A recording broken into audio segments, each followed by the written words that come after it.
Assalamualaikum warahmatullahi wabarakatuh. Perkenalkan, nama saya Saban Alimudin dari YIN Sultan Hamid Gorontalo, Hukum Ekonomi Syariah. Baik, pada kesempatan kali ini saya akan menjelaskan sedikit mengenai tahapan proses peradilan pidana atau alur bagaimana tahapan proses peradilan pidana itu. Jadi di sini dalam hukum acara pidana ada pihak-pihak. Jadi di sini ada tersangka, terdakwa, kemudian penyidik, penyelidik, kemudian hakim. Jadi di sini sudah jelas bahwa penyidik telah tertera pada pasal 1 ayat 1 bahwa penyidik adalah pejabat polisi yang berwenang yang diberikan kepada yang telah tertera pada undang-undang untuk melakukan penyidikan, sedangkan penyelidik adalah penyidik pejabat polisi yang diberikan wewenang untuk melakukan penyelidikan. Kemudian ada hakim pada pasal 1 ayat 8 sudah jelas. Kemudian ada jaksa, penuntut umum. Nah, jadi di sini jaksa adalah penuntut umum yang diberikan wewenang untuk melakukan penuntutan, sedangkan penuntut umum ini adalah tugas dari seorang jaksa. Kemudian ada penasihat hukum. Jadi penasihat hukum di sini sudah jelas pada pasal 1 ayat 13. Kemudian yang terakhir adalah saksi pada pasal 1 ayat 26. Kemudian lanjut pada ketika kita melihat tahapan proses peradilan pidana, sini dilihat pada delik. Nah, apa sih itu delik? Delik itu adalah perbuatan hukum atau perbuatan melawan hukum. Jadi di sini ada delik, terdapat delik tertangkap tangan. Jadi situ telah dijelaskan pada pasal 1 ayat 19. Kemudian terjadi karena aduan. Jadi sini apa si tertangkap tangan itu? Jadi ketika kita melihat secara sederhana, tertangkap tangan itu bagaimana seorang terdakwa atau seorang terdakwa dia telah didapatkan melakukan tindak pidana sesudah maupun telah melakukan tindak pidana sebelum atau sesudah. Kemudian ada terjadi karena aduan. Terjadi karena aduan adalah bagaimana seorang terdakwa menyampaikan sebuah aduan. Jadi dia menyampaikan sebuah laporan. Kemudian ada terjadi karena laporan. Jadi di sini telah jelas pada pasal 1 ayat 24. Terjadi karena laporan ini. Jadi ada bukan hanya dia sendiri, tetapi ada dari pihak lain, yaitu saksi. Jadi dia melaporkan kepada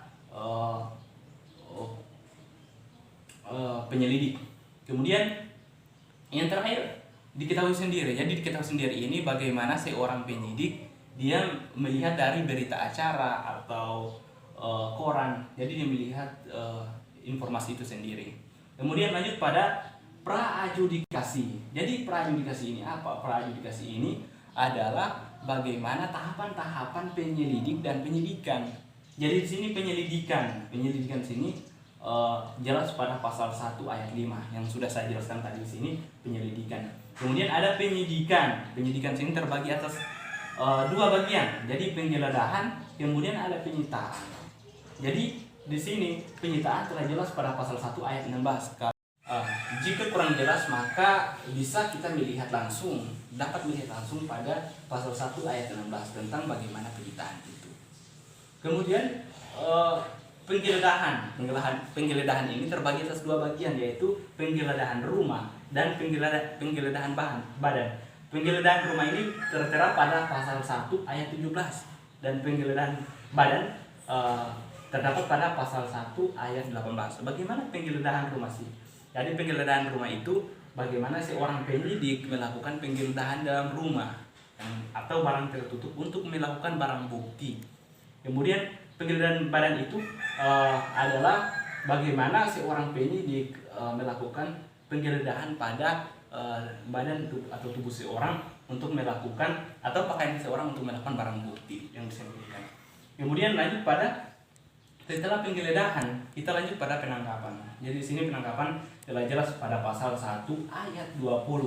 Jadi penangkapan ini setelah penangkapan lanjut kepada penahanan. Jadi penahanan ini telah jelas pada pasal 1 ayat 21 bagaimana penahanan bertujuan atau berfungsi untuk menahan seorang yang dituduh melakukan tindak pidana, bagaimana dengan fungsi untuk mencegah larinya seorang pelaku atau menghilangkan barang bukti. Kemudian kita kembali kepada penyidikan. Jadi di sini penyidikan membuat berita acara pidana. Jadi penyidikan membuat berita acara pidana, kemudian memberikan kepada jaksa penuntut umum. Jadi jaksa penuntut umum ini memeriksa apakah ada kekurangan atau sudah lengkap dari berita acara pidana yang diberikan oleh penyidik. Jadi ketika diberikan berita acara pidana, maka di sini sudah jelas tugas dari jaksa penuntut umum. Jadi ketika ada kekurangan dari hasil penyidikan, maka itu dikatakan sebagai P18. Jadi ketika ada kekurangan, maka bisa dikatakan P18. Jadi di sini diberikan kembali kepada penyidikan. Jadi tugas penyidik adalah untuk mengoreksi kembali, untuk memperbaiki kembali hasil penyidik atau hasil penyelidikan. Jadi mereka ketika penyidik memeriksa kembali, setelah memeriksa kembali dan melengkapi kembali, kemudian dikembalikan ke jaksa penuntut umum. Jadi kembalikan ini biasa ada istilah-istilah yang diberikan pada penyidikan saat memberikan kembali kepada jaksa penuntut umum, itu adalah P19. Kemudian setelah jaksa penuntut umum melihat dan telah memeriksa bahwa sudah lengkap, maka jaksa penuntut umum membuat surat dakwaan. Jadi surat dakwaan ini diberikan kepada pengadilan negeri. Setelah memberikan kepada pengadilan negeri surat dakwaan, maka dilakukanlah pembacaan surat dakwaan. Jadi pembacaan surat dakwaan ini dibacakan oleh jaksa penuntut umum. Jadi setelah dibacakan surat dakwaan, maka terdakwa berhak melakukan eksepsi apabila hasil dari surat dakwaan itu atau hasil dari penyidikan itu tidak sesuai dengan apa yang dia lakukan, maka dia berhak untuk melakukan eksepsi atau penolakan atau disebut dengan pledoi. Kemudian lanjut kepada putusan sela. Ketika dia sudah jelas, maka lanjut kepada putusan sela atau putusan sementara. Jadi putusan sementara ini kemudian dilakukanlah pembuktian. Jadi pembuktian ini sudah jelas pada pasal 184 tentang bagaimana alat-alat bukti itu sudah jelas terasa. Ketika kita melihat dari pasal itu, maka tertera di sini bahwa adanya keterangan saksi, keterangan ahli, surat petunjuk, kemudian keterangan terdakwa. Kemudian lanjut pada surat tuntutan.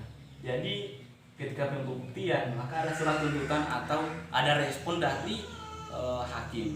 Jadi di sini surat tuntutan ini adalah bagaimana kesimpulan dari hakim atas putusan tadi.